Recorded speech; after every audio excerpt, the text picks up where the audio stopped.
ஒரு பர்சன் அவங்களா தான் என்னோட வாழ்க்கையில வந்தாங்க. நான்னா அவங்க வாழ்க்கையில ரொம்ப முக்கியமான நபர் அப்படிங்கிற மாதிரி அவங்களுடைய பேச்சுவார்த்தைகள் எல்லாமே இருந்துச்சு. எனக்கு அவ்ளோ முக்கியத்துவம் குடுத்து தான் அவங்க பேசினாங்க. ஒவ்வொரு இடத்துலயுமே அவங்களுக்கு என் மேல ரொம்ப அளவுக்கு அதிகமான இன்ட்ரெஸ்ட் இருக்கிற மாதிரி தான் அவங்களோட பேச்சு எல்லாமே நெறைய நேரங்கள்ல இருந்தது. ஸோ இப்படி ரொம்ப ஆர்வமா என் மேல இருக்கிறாங்களே அப்படின்னு சொல்லிட்டு நானும் ஓகே இந்த ரிலேஷன்ஷிப்க்கு நான் ரெடி அப்படின்னு சொல்லி முடிவு பண்ணிட்டேன். இந்த பர்சனோட என்னோட வாழ்க்கை தொடரட்டும் அப்படின்னு சொல்லி முடிவு பண்ணிட்டு நான் நிம்மதியா அந்த நாள்ல தூங்க ஆரம்பிச்சேன். 2, 3 நாள் அவங்க இதே மாதிரி கண்டினியூஸா எனக்கு கால் பண்ணாங்க, அட்டென்ஷன் குடுத்தாங்க, பிரையாரிட்டீஸ் குடுத்தாங்க. ஸோ அதனால என் மனசு பார்த்தீங்க அப்படின்னா ஒரு கற்பனை உலகத்துக்கே போய் அவங்க கூட வாழவே ஆரம்பிச்சுட்டேன். நான் ரொம்ப நிம்மதியா பீஸ்ஃபுல்லா இருந்தேன். இந்த ரிலேஷன்ஷிப்காக தான் இத்தனை வருஷம் காத்திருந்தேன் அப்படிங்கிற மாதிரியான மனநிலைக்கு நான் போயிட்டேன். ஸோ இப்படி நான் என் மன அளவுல அவங்கள என் மனசுக்குள்ள எடுத்து ப்ரோக்ராம் பண்ணுனதுக்கு பிறகு திடீர்னு சில நாட்கள்லயே, அதுவும் 1 மாசம் கூட ஆகலங்க. 10, 20 நாள் தான் ஆச்சு. அதுக்குள்ள அவங்கள காணாம போயிட்டாங்க. சொல்லாம கொள்ளாம காணாம போயிட்டாங்க. எனக்கு என்னன்னா, சொல்லாம போகுறதுக்கு வாய்ப்பே இல்லையே! அவங்க தானே என்ன தேடி வந்தாங்க. அவங்களுக்கு தான் என் மேல அதிகமா இன்ட்ரெஸ்ட் இருக்கு. என்ன விட அவங்க தான் அளவுக்கு அதிகமா என் மேல இன்ட்ரெஸ்ட்டே காட்டுறாங்க. அப்படி இருக்கும் பொழுது சொல்லாம கொள்ளாம போறதுக்கு சான்ஸே இல்ல. ஏதாவது ப்ராப்ளம் இருக்கும் அப்படின்னு சொல்லி ஃபர்ஸ்ட் நாள் நான் நினைச்சுக்கிட்டு தேடாம ஓகே வந்துருவாங்க அப்படின்னு சொல்லி காமா இருந்தேன். பேசிக்கலி நான் ரொம்ப அமைதியான ஒரு பெர்சன் தான். ரொம்ப காமா தான் இருப்பேன். அவ்வளோ சீக்கிரம் டென்ஷன்லாம் ஆக மாட்டேன். ரொம்ப பீஸ்ஃபுல்லா அமைதியா தான் இருப்பேன். யாரையும் டிஸ்டர்ப் பண்ண மாட்டேன். நானும் டிஸ்டர்ப் ஆயிக்க மாட்டேன். அந்த மாதிரி ஒரு பர்சனாலிட்டி இருக்கக்கூடிய ஆள் தான் நான். ஸோ ஃபர்ஸ்ட் நாள் அவங்க காணோன்னே ஓகே வந்துருவாங்க அப்படின்னு சொல்லி என்னுடைய கேரக்டரை வச்சு என்னோட மெச்சூரிட்டி வச்சு நான் அமைதியா இருந்துக்கிட்டேன். ஆனா 2வது நாளும் காணாம போயிட்டாங்க. 3வது நாளும் காணலைங்கும் போது நம்ம தேடணும் அப்படின்னுட்டு நான் தேட ஆரம்பிக்கும் பொழுது நான் கால் பண்றேன், மெசேஜ் பண்றேன், பிக்கப் பண்ண மாட்றாங்க. அப்படியே கால் பிக் பண்ணாங்க அப்படின்னாலுமே பெருசா ரெஸ்பான்ஸ் வந்து இல்ல. யாரோ என்னமோங்கிற மாதிரி பேசுறாங்க. ஒண்ணுமே புரிய மாட்டேங்குது. சரி ஓகே அவங்களே வருவாங்க அப்படின்னு சொல்லிட்டு காமா விட்டுட்டு அந்த டைம் வந்தாங்க. மறுபடியும் ஒரு 10 நாள் கழிச்சு வந்தாங்க. வந்துட்டு அதே மாதிரி ரொம்ப ஸ்வீட்டா பேசினாங்க. ஏதோ ஒரு பெரிய பிரச்சனையில மாட்டிக்கிட்டதா சொன்னாங்க. அதனால தான் கரெக்ட்டா டைம் ஸ்பெண்ட் பண்ண முடியல அப்படின்னு சொன்னாங்க. நெறைய விஷயங்கள் பேசினாங்க. ஓகே கம்பேக் குடுத்துட்டாங்க, வந்துட்டாங்க. இனிமே பெர்மனன்ட்டா இருந்துருவாங்க அப்படின்னு நெனச்சா, மறுபடியும் சில நாட்கள்லயே காணாம போயிட்டாங்க. இந்த தடவ பார்த்தீங்க அப்படின்னா, டோட்டலா ஃபேட் ஆகல. மறைஞ்சிருக்காங்க. அப்பப்ப ஒரு ரிப்ளை பண்றாங்க. எப்பயாச்சும் ஒரு தடவ தான் கால் பண்றாங்க. நான் கால் பண்ணேன் அப்படின்னா பிக்கப் பண்ணவே மாட்றாங்க. இப்படியே சில மாசங்களே போயிடுச்சு. சில வருஷங்களே போயிடுச்சு. அதாவது நான் ஒரு அமைதியான பெர்சன். என்னோட பெர்சனாலிட்டியே ரொம்ப காமான பெர்சனாலிட்டி அப்படின்னு சொன்னேன் இல்லையா? அது இன்னைக்கு என்னவா மாறி இருக்கு அப்படின்னு சொன்னா, நான் ரொம்ப ரொம்ப அக்ரெசிவான ஒரு பெர்சனா மாறி இருக்கேன். நான் ரொம்ப ரொம்ப கோவக்காரனா மாறி நிக்கிறேன். என்னுடைய கேரக்டரே இன்னைக்கு என்கிட்ட இல்ல. ஏன்னா, அவங்களுக்காக வெயிட் பண்ணி இன்னைக்கு வந்துருவாங்க, நாளைக்கு வந்துருவாங்க. வரமாட்டாங்க. திடீர்னு வருவாங்க, திடீர்னு போயிடுவாங்க. சரி என்னவா இருக்கும் அப்படின்னு இப்படியே தேடி தேடியே என்னோட கேரக்டரே பார்த்தீங்கன்னா, நான் இழந்துட்டேன். அவங்க எது, அவங்க யாரு, அவங்க எப்படி அப்படின்னு தேடியே நான் யாரு, நான் எப்படி இருக்கேன் அப்படிங்கிறதையே மறந்துட்டேன் அப்படின்னு சொல்லி நெறைய பேர் ரீசன்ட் டேஸ்ல என்னோட கவுன்சிலிங்ல இந்த பர்ட்டிகுலர் இஷ்யூல வந்து ஷேர் பண்றாங்க. எஸ், இன்னைக்கு நம்ம இந்த வீடியோவின் மூலமா இந்த பர்ட்டிகுலர் இஷ்யூல நீங்க மாட்டிட்டு இருக்கீங்க அப்படின்னு சொன்னா, இந்த இஷ்யூல இருந்து எப்படி வெளியில வருது, இந்த இஷ்யூக்கு காரணம் என்ன, ஏன் உங்களோட பர்சன் ஆன் அண்ட் ஆஃப்லயே இருக்கிறாங்க, இவங்க பெர்மனண்டா உங்க கூட வருவாங்களா, வரமாட்டாங்களா, சரி அவங்க இப்படிதான் இருப்பாங்க அப்படின்னா இந்த டேர்ம்க்கு சைக்கலாஜிக்கலா நேம் என்ன அப்படிங்கிற மாதிரியான விஷயங்கள் எல்லாத்தையும் பார்க்க போறோம். அது மட்டும் இல்லாம அவங்க ஏன் வராங்க, ஏன் போயிடுறாங்க, வர்றதுக்கு காரணம் என்ன, போறதுக்கு காரணம் என்ன அப்படிங்கிறதையும் பார்க்க போறோம். ஸோ வீடியோக்குள்ள போறதுக்கு முன்னாடி நீங்க இன்னும் நம்மளோட சேனலை சப்ஸ்கிரைப் பண்ண மறந்துட்டு வீடியோஸ் பார்த்துட்டு இருக்கீங்க அப்படின்னு சொன்னா மறக்காம நம்மளோட சேனலை சப்ஸ்கிரைப் பண்ணி வச்சுக்கோங்க. அது மட்டும் இல்லாம நான் 2 புத்தகங்கள் எழுதியிருக்கேன். ஒன்று பேராற்றலின் பிறப்பிடம், மற்றொரு உறக்கத்தின் உளவியல். இந்த 2 புத்தகங்களும் நீங்க வாங்கி படிக்கணும் அப்படின்னு நினைக்கிறீங்கன்னா புத்தகம் பிளிப்கார்ட், அமேசான், நோஷன் பிரஸ் அப்படிங்கிற 3 தளங்கள்ல அவைலபிள் இருந்துட்டு இருக்கு. உங்களுக்கு புத்தகத்தை வாங்கி படிக்கணும் அப்படின்னு விருப்பம் இருக்குன்னா புத்தகத்தை வாங்கி படிச்சுட்டு உங்களுடைய கமெண்ட்ஸை என்கிட்ட ஷேர் பண்ணுங்க. Okay fine. அது மட்டும் இல்லாம நான் நிறைய பேருக்கு லா ஆஃப் அட்ராக்ஷன் ரிலேட்டடான கிளாஸஸ் எல்லாம் ப்ரொவைட் பண்ணிட்டு இருக்கேன். Relationship attract, money attract, job attract and neuroplasticity எப்படி ட்ரெயின் பண்றது, நம்மளுடைய நியூரல் பாத்தை டெவலப் பண்றதன் மூலமா நம்மளுடைய வாழ்க்கையுடைய பாதையை மாற்ற முடியும் அப்படின்னா எப்படி நியூரோ பிளாஸ்டிசிட்டியை அப்ளை பண்ணலாம் அப்படிங்கிற மாதிரியான கிளாஸஸும் கொடுத்துட்டு இருக்கேன். அது மட்டும் இல்லாம ரிலேஷன்ஷிப் ரிலேட்டடான கப்பிள் கவுன்சிலிங் கவுன்சிலிங் எல்லாம் ப்ரொவைட் பண்ணிட்டு இருக்கேன். ஒருவேளை உங்களுக்கும் இது போன்ற கிளாஸஸ் அண்ட் கவுன்சிலிங்ல ஜாயின் பண்ணணும் அப்படின்னு விருப்பம் இருக்கு அப்படின்னா கீழே டிஸ்பிளே ஆயிட்டு இருக்கக்கூடிய நம்மளுடைய வாட்ஸ்அப் கான்டாக்ட் நம்பருக்கு மெசேஜ் பண்ணுங்க. ஓகே ஃபைன், வீடியோக்குள்ள போயிடலாம். ஸோ நீங்கள் முதல்ல தெரிஞ்சு வச்சுக்க வேண்டிய ரொம்ப முக்கியமான விஷயம் என்ன அப்படின்னா, இப்படி ஒரு பர்சன் வராங்க, போறாங்க, ஆன் ஆகுறாங்க, ஆஃப் ஆகுறாங்க, மறுபடியும் ரெஸ்பான்ஸ் பண்ண மாட்டாங்க, திடீர்னு வந்து பார்த்தீங்கன்னா அதிகமாக கேர் எடுத்து பேசுறாங்க, திடீர்னு காணாமல் போயிடுறாங்க, எந்த ரெஸ்பான்ஸுமே பண்ண மாட்டாங்க, கேர்லெஸ்ஸாக நடந்துக்கிறாங்க, இப்படியெல்லாம் ஒரு பர்சன் நடந்துக்கிறாங்க அப்படின்னு சொன்னால் அவங்க வேணும்னே தான் பண்ணுறாங்க, அவங்க மேனிப்புலேட் தான் பண்றாங்க, நம்மளை ஏதோ ஒரு விதத்துக்காக, ஏதோ ஒரு விஷயத்துக்காக நம்மளை வந்து ஹைஜாக் பண்ண ட்ரை பண்றாங்க அப்படின்னு நாம உடனே முடிவு பண்ணிட முடியாது, உடனே முடிவு பண்ண கூடாது. புரியுதுங்களா? அதற்கு பதிலா சில பேருக்கு சைக்கலாஜிக்கல் பேட்டர்னே, அவங்களோட கேரக்டரே அப்படியா கூட இருக்கலாம். புரியுதுங்களா? அதாவது சில பேர் வந்து நம்மளுடைய ஆதாயத்துக்காக மேனிப்புலேட்டிங் டெக்னிக்கை வந்து ஃபாலோ பண்ணி அப்ளை பண்ணுவாங்க. கரெக்டுங்களா? இவங்க டேஞ்சரானவங்க தான். அதே மாதிரி இன்னும் சில பேர் பார்த்தீங்க அப்படின்னு சொன்னா தான் கேரக்டரே ஒரு மேனிப்புலேட்டிங் கேரக்டரா இருக்கும். புரியுதுங்களா? அதாவது ஒருத்தவங்களுக்கு நல்லதும் தெரியும், கெட்டதும் தெரியும். ஆனா அவங்க வாழ்க்கையில நல்லது நடக்கணும் அப்படின்னு சொன்னா சில கெட்டதை, சில மேனிப்புலேட்டிங் டெக்னிக் அப்ளை பண்ணி அவங்களோட வாழ்க்கைக்கு என்ன வேணுமோ அதை எடுத்துப்பாங்க. இவங்க ஒரு கேட்டகரி. அதுவே இன்னொரு கேட்டகரி பார்த்தீங்க அப்படின்னு சொன்னா இவங்க கேரக்டரே தான் மேனிப்புலேட்டர் அப்படின்னு அவங்களுக்கே தெரியாது. நல்லது எது கெட்டது எதுன்னும் அவங்களுக்கு தெரியாது. ஆனா அவங்க ஆட்டோ பைலட் மூட்ல ஆன் ஆவாங்க, ஆஃப் ஆவாங்க.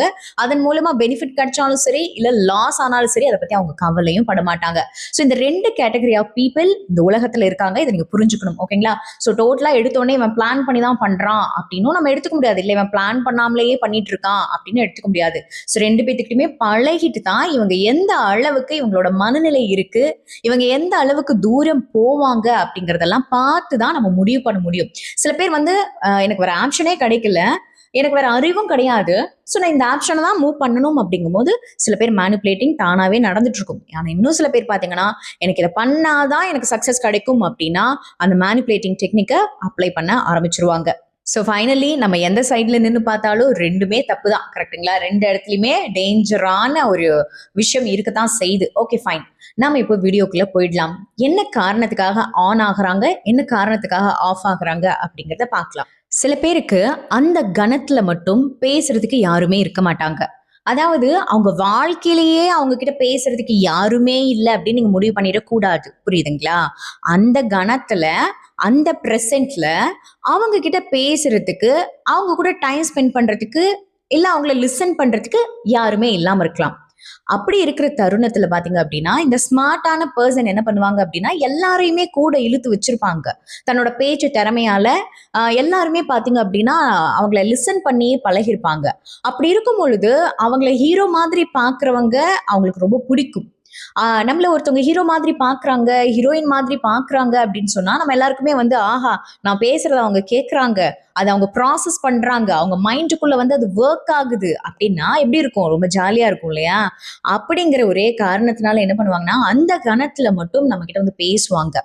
யாராவது ஒருத்தவங்க இப்ப நம்மள வந்து ஒரு லீடரா ஒத்துக்கணும், யாராவது ஒருத்தவங்க வந்து நம்மள வந்து இப்ப வாவ் இப்படி ஒரு பர்சன் நைஸ் கை அப்படின்னு சொல்லி ஏத்துக்கணும், அதனால வந்து பேசுவாங்க.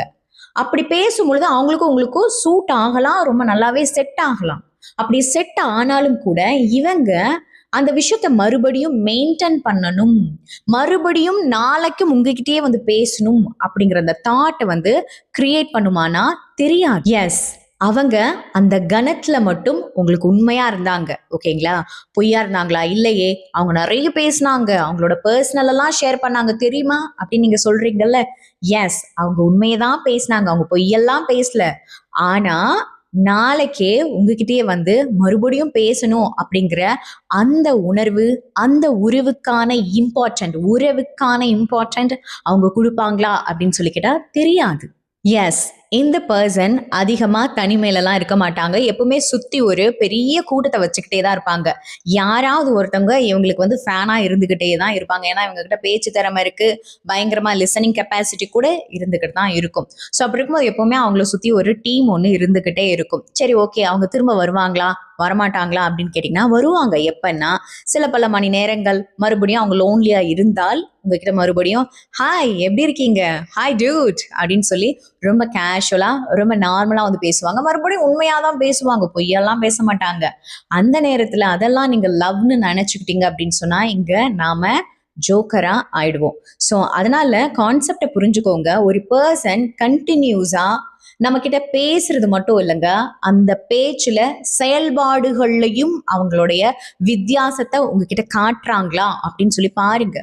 பேச்சுல மட்டும் ரொம்ப சூப்பரா அவங்க பேசுறாங்க, ஆனா செயல்பாடுகள் பாத்தீங்கன்னா அப்படியே ஆன் அண்ட் ஆஃப்லயே இருக்கு.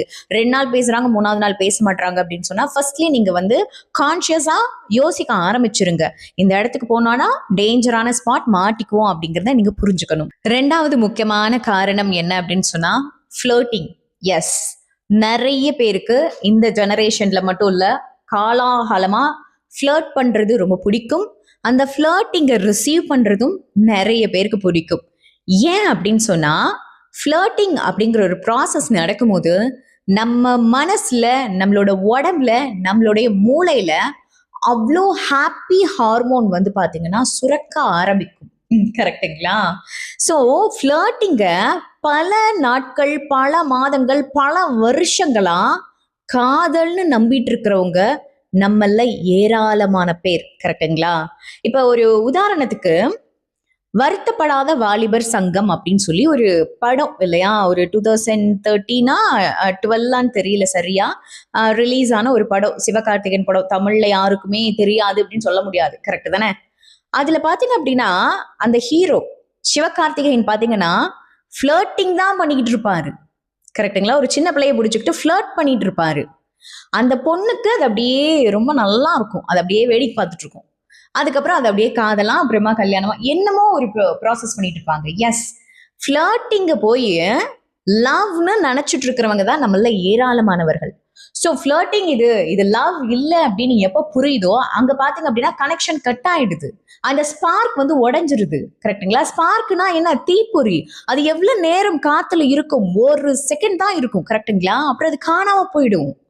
அப்போ ஃப்ளர்ட்டிங் கொடுக்கக்கூடிய அந்த ஹார்மோனல் சேஞ்சஸ் எல்லாம் பாத்தீங்கன்னா சில பகுதி நேரங்கள் தான். ஓகேங்களா? ரொம்ப நேரம்லாம் அந்த ஹார்மோன் வந்து நம்மள அப்படியே அழகா வச்சிருக்காது. புரியுதுங்களா? ஒரு காதல் ஸ்டார்ட் ஆகும்போது அப்படியே முகமெல்லாம் மலர்ந்துருச்சு, நீ அழகாயிட்ட அப்படின்னு சொல்லிட்டாங்கன்னு வாழ்நாள் முழுக்க அழகாவே இருப்பேன் அப்படின்னு நினைச்சுக்கிட்டு மறுபடி காதலிக்க ஆரம்பிச்சவங்க எத்தனை பேர்? நல்லா யோசிச்சு பாருங்க. எஸ்.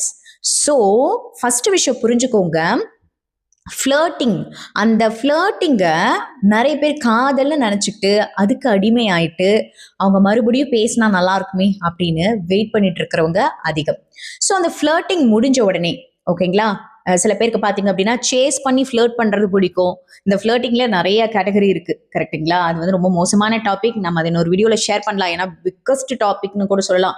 அதை வந்து நிறைய பேர் பார்த்தீங்க அப்படின்னா சைக்கலாஜிக்கலா சூப்பர், நிறைய பேர் வந்து மென்டல் ஹெல்த் ஹீல் ஆகும், நோயில இருக்கவங்க கூட எழுந்திரிச்சு உட்காந்துக்குவான், ஏன்னா அவ்வளோ அழகான ஹாப்பியான ஹார்மோன் எல்லாம் அங்க சுரக்குது அப்படின்னு சொல்லி சொல்லப்பட்டாலுமே கூட அது டெம்பரரி அப்படிங்கிறத மறந்துடாதீங்க. ஆனா அந்த டெம்பரரியான ஹாப்பினஸை வச்சு அடுத்த கட்டத்துக்கு மூவ் ஆன் பண்ணலாம் அப்படின்னு அந்த அந்த ஃப்ளர்ட்டிங்கையே வாழ்க்கையா முடிவு பண்ணீங்க அப்படின்னா அங்கதான் மாட்டிப்பீங்க. புரியுதுங்களா?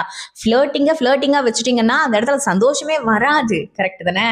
ஐயோ அந்த ஃப்ளர்ட்டிங் ஃபியூச்சர்ல இருக்கும், இப்படி ஒரு பர்சனுக்காக தான் நான் வெயிட் பண்ணேன், என்ன எவ்வளவு அழகா இருக்கேன்னு சொல்லிட்டாங்க பாருங்களேன், என்னோட தெத்துப்பல் அழகா இருக்குன்னு சொல்லிட்டாங்க பாத்தீங்களா, என் ஹேர் ஸ்டைல் அழகா இருக்குன்னு சொல்லிட்டாங்க பாத்தீங்களா அப்படின்னு சொன்னோன்னே அதுக்கு பின்னாடி மயங்கிட்டோம் அப்படின்னு சொன்னா, அது வாழ்நாள் முழுக்க இருக்கும்னு நம்ம நம்பிட்டோம் அப்படின்னு சொன்னா நிச்சயமா அது உண்மையே கிடையாது. பிகாஸ் ஃப்ளர்ட்டிங் அப்படிங்கிறது ஸ்பார்க் அப்படிங்கிறது காத்துல ஒரு வினாடி கூட இல்லைங்க, அரை வினாடி தான் இருக்கும்.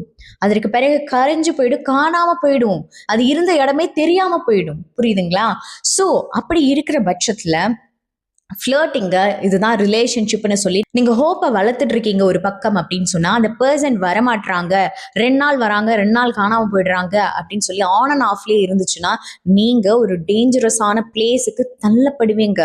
உங்களோட அமைதியான அந்த காமான மனநிலை இருக்கு இல்லையா, நீங்க அக்ரெசிவான ஒரு பர்சனா மாறி உங்க கேரக்டரே பாத்தீங்கன்னா பயங்கரமா அரகன் மாதிரி நீங்க பிஹேவ் பண்ண ஆரம்பிச்சிருவீங்க. எத்தனை பேர் நல்லா யோசிச்சு பாருங்க, அவங்க வரதுக்கு முன்னாடி ஷையா இருப்பீங்க, ரொம்ப வெக்கப்பட்டுட்டு இருப்பீங்க, கூச்சு சுபாவமா இருப்பீங்க. கரெக்ட் தானே?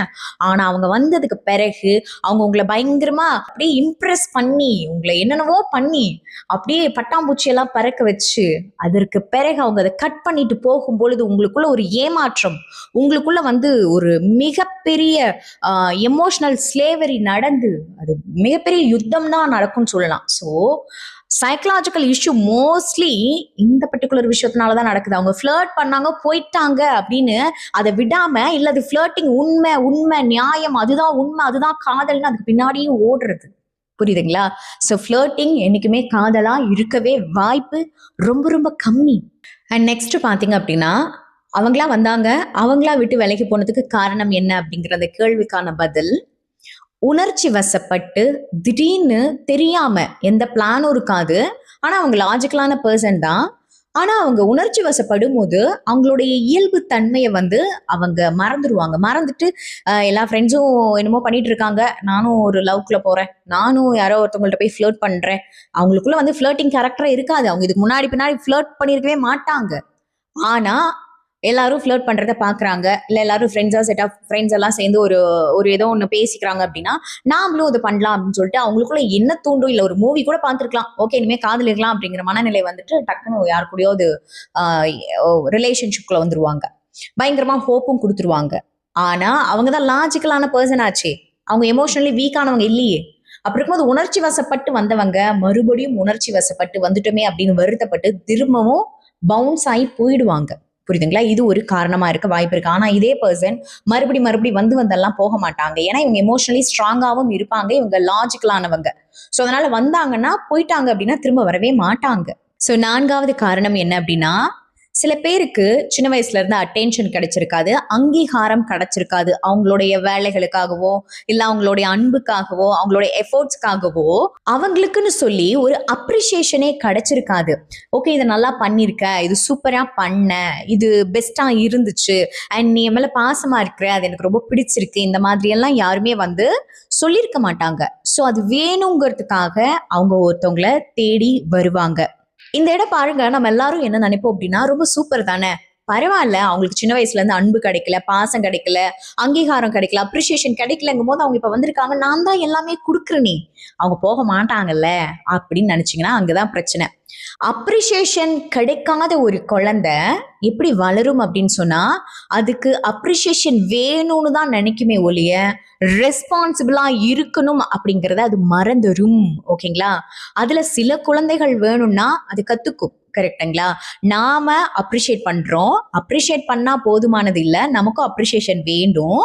அதே மாதிரி அதை நாம எடுத்து சுமக்கிற ரெஸ்பான்சிபிலிட்டி நமக்கு இருக்கா அப்படிங்கிறதையும் அது பார்க்கும்.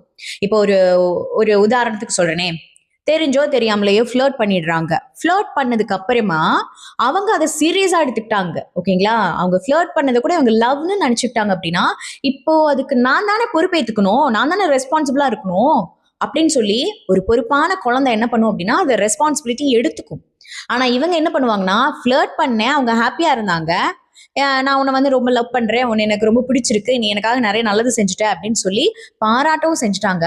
அப்படியே ஆள் அப்ஸ்காண்ட் ஆயிடுவாங்க.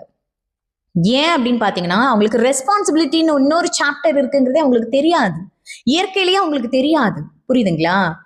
இவங்க இப்படி இருக்கிறாங்க பாருங்க, அவங்க பாருங்க கரெக்டா கால் பண்ணல, ஏன்னா அவங்களுக்கு தெரியாது ரெஸ்பான்சிபிளா இருக்கணும் அப்படிங்கிறது அவங்களுக்கு தெரியாது. அதுக்கு மேல அதுல சொல்றதுக்கு ஒண்ணுமே இல்லை. ஸோ இப்படி 4 காரணங்கள் இருக்கு. இந்த 4 காரணங்கள்ல என்னவா வேணாலும் இருக்கலாம். இந்த 4 காரணங்களுமே பார்த்தீங்கன்னா டார்க் சைக்கலாஜிக்கல் ஃபேக்ட் அப்படின்னு தான் சொல்லுவோம்.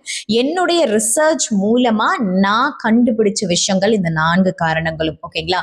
ஸோ ஃபர்ஸ்ட் பார்த்தீங்க அப்படின்னா, இந்த 4 காரணமுமே ரெட் ஃபிளாக் தான். தன்னை பத்தியும் தானும் புரிஞ்சுக்கிறது கிடையாது, நம்மளுடைய பிஹேவியர்னால அடுத்தவங்க ஹர்ட் ஆவாங்க அப்படிங்கறதையும் புரிஞ்சுக்காத நேரத்துல இப்படி ஒரு சில விஷயங்கள் நடக்கத்தான் செய்யுது. ஓகேங்களா? சோ இததான் நம்ம நிறைய இடங்கள்ல பாத்தீங்க அப்படின்னா லவ் பாம்பிங் அப்படின்னு சொல்றோம், மேனிபுலேட்டிங் அப்படின்னு சொல்றோம், டாக்ஸிக் பர்சன், ரெட் ஃபிளாக், இதெல்லாம் பண்ணக்கூடாது, பிரேட் கிரம்மிங் பண்றாங்க அப்படிங்கிற மாதிரி நிறைய லேபிள் பண்ணிட்டு இருக்கோம். கரெக்டுங்களா? சோ இது டேஞ்சரான ஸ்பாட் தான். ஆனா இது 2 சைட்ல இருக்கிற 2 பேரோட மனநிலையையும் விஷயங்களையும் ஒருத்தர் ஒருத்தர் வந்து ஷேர் பண்ணிக்கும் பொழுது அது ஹீல் ஆகிறதுக்கு நிறையவே சான்ஸ் இருக்கு. அதாவது நான் எப்படி இருக்கேன் அப்படின்னு ஒரு பர்சன் ஒவ்வொருத்தவங்களும் நம்ம நினைக்கிறோம் அப்படின்னு சொன்னா அவன் எப்படி இருக்கான் அப்படிங்கறதையும் யோசிக்க ஆரம்பிப்போம். அவன் இப்படி இருக்கான் அவன் இப்படி இருக்கான்னு குறை சொல்லிட்டே இல்லாம நான் இப்படி இருக்கேன் அவன் ஏன் அப்படி இருக்கான், ஓகே நான் முதல்ல என்ன மாத்திக்கிறேன், அதுக்கப்புறம் அவன்கிட்ட போய் டிஸ்கஸ் பண்ணுவோம் அப்படின்னு சொல்லிட்டு 2 பேரும் டிஸ்கஸ் பண்ணீங்க அப்படின்னு சொன்னாலே இந்த இடத்துல நிறைய பிரச்சனைகள் குறையறதுக்கு சான்ஸ் இருக்கு. ஒருவேளை இது மாதிரியான இஷ்யூல நான் மாட்டிட்டு இருக்கேன், என்னோட பார்ட்னரை என்னால் புரிஞ்சுக்கவே முடியல, அவங்க என்னதான் எக்ஸ்பெக்ட் பண்றாங்கன்னு எனக்கு புரியல, இல்லை அவங்க இதே மாதிரி ஆன் ஆகுறாங்க ஆஃப் ஆகுறாங்க, அதுக்கு எக்ஸாக்ட் காரணம் என்னன்னு தெரியல, நான் அவங்களை வந்து கப்பிள் கவுன்சிலிங் கூப்பிட்டு வரேன், என்னன்னு பேசி நம்ம வந்து முடிவு பண்ணலாம் அப்படின்னு நீங்க நினைக்கிறீங்கன்னா கீழே டிஸ்பிளே ஆயிட்டு இருக்கக்கூடிய நம்மளுடைய வாட்ஸ்அப் கான்டாக்ட் நம்பருக்கு மெசேஜ் பண்ணுங்க. நான் நிறைய பேருக்கு ரிலேஷன்ஷிப் ரிலேட்டடான சைக்கலாஜிக்கல் ரீதியான கப்பிள் கவுன்சிலிங்லாம் ப்ரொவைட் பண்ணிட்டு இருக்கேன். ஒருவேளை உங்களுக்கும் தேவைப்படுது அப்படின்னா கீழே டிஸ்பிளே ஆயிட்டு இருக்கக்கூடிய நம்மளுடைய வாட்ஸ்அப் கான்டாக்ட் நம்பருக்கு மெசேஜ் பண்ணுங்க. தேங்க்யூ.